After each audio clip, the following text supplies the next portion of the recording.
And you talk a lot about diet and exercise and sort of basic stuff that have helped a lot of people with very serious issues, right? Yeah, I think that there's actually, you're right, there's actually a very optimistic message here. Yeah. And that is that human beings are resilient. What's happening to you today is not going to be who you are in 5 years from now. Mm-hmm. We all change, right? We're not these steady state creatures. And what you really see over and over again, and anybody I think who has any study of evolution and human societies, is we are creatures built to respond to an environment. That's what human beings are. Yeah. We respond to our environments. Now, you put people in a lousy environment where they start to be afraid of other human beings, and they can't find a safe space. They lose meaning. They become isolated. Your mind's not going to do well. And, even things like getting a divorce, losing your job can throw you off. Add all that together, and then you do something where you stop sleeping. You're going to have trouble. But on the other hand, all of us know that these moments where we find supports, when we find like a place to be, meaning in life, and if we can, eat well and that sort of thing, what happens to us? We feel better. So what you really do see over and over again, if you can build environments for people where they feel safe, where they can find meaning, where they can find purpose, where they can find sort of acceptance, and they can find a narrative that allows them to think of a future where they can be with other people and find meaning. Those things help so many people, not everyone, but those environments can be really nurturing and help people recover a better life. Yeah. What do you make of this, that in the so-called advanced, developed world, we actually make people sicker?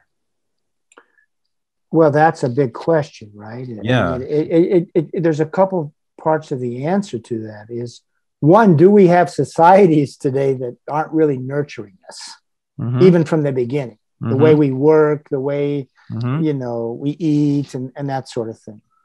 If you've ever gone to a really rural society, like I spent some time in the upper Amazon with indigenous folks. They're relaxing a lot of the day. They're moving from hut to hut and having, a little tea. In the indigenous community I was, smoking was the sort of cash thing. So if you had cigarettes, that was your entry. My point is, they were living in a community where they weren't like in front of a computer 24 hours a day by themselves or something like that. So that's the first thing. And then the second thing is, we got sold a story starting in 1980. Right. And this really fits your renegade history, where even if you didn't like being in school, you were, I was one of them too. Yeah, right.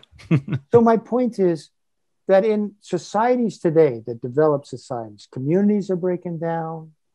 We work in a crazy way.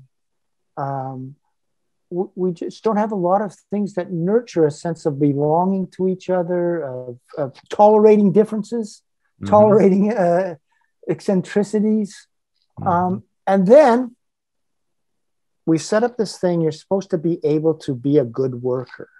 You're supposed to be good at school and do your math right and do all these things right.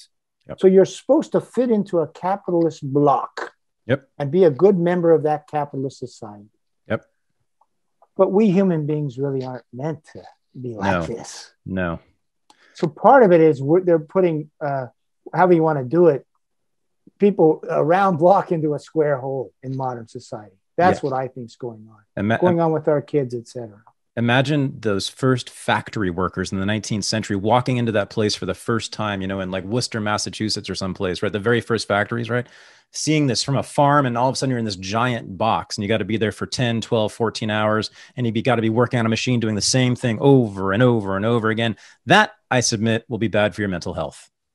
We did an interview with a man named Peter Sterling, who's a neuroscientist from UPenn, and he's written a book precisely about this. That when we went to factory work, so like look at You just froze. Okay, if you look at agrarian societies, et cetera, you go out and hunt, you get some food. There's a reward from getting food. You feel like you've accomplished something, and you learn, you've solved problems. Now in the 1800s, he says, with the invention of steam engine power and all this, there's no reward from sitting in a factory and doing the same damn thing. You're not intellectually challenged, right? So you're just doing the same thing. You're bored. You're literally not exercising your brain the way it was made to do. So, of course, that's a horrible way to live. And then what do? You get out of that damn factory and you got to drink just because you've just endured 10, 12 hours of monotonous work. Mm-hmm. And that's what he talks about, why we're having so much problem today in our advanced societies. Think of how many jobs are just boring as hell. The vast majority. Vast majority. Half of them I couldn't even bear to do them for 5 minutes. Correct. Could you be an Amazon worker filling orders all day? I could, but I'd have mental health issues. I don't think I'd survive one day. Right. I'd have mental health issues about by hour 4, I think. Of course.